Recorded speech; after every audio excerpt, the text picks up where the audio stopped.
One of the consequences of our current situation is a greater focus on food in various ways.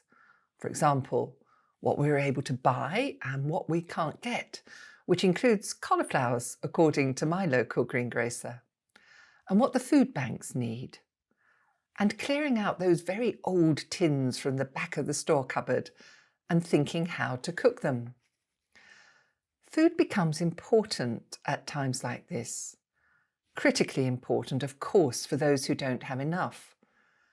But also it takes on a new significance for many of us fortunate enough to have sufficient for our needs.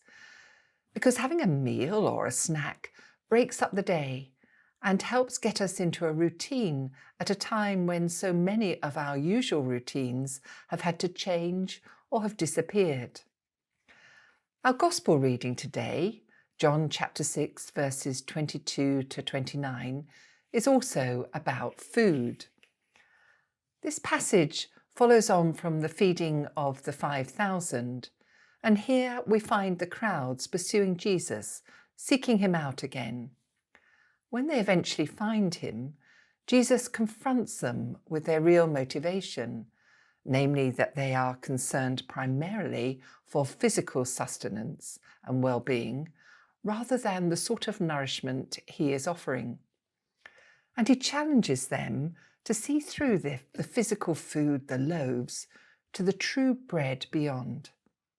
He says to them, "This is the work of God, that you believe in him whom he has sent."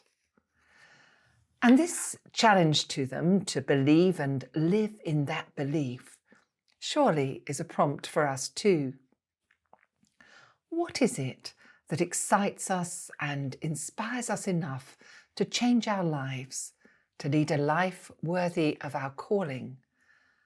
And is our spiritual diet sufficient to sustain this, even at times like now, when the going gets really tough?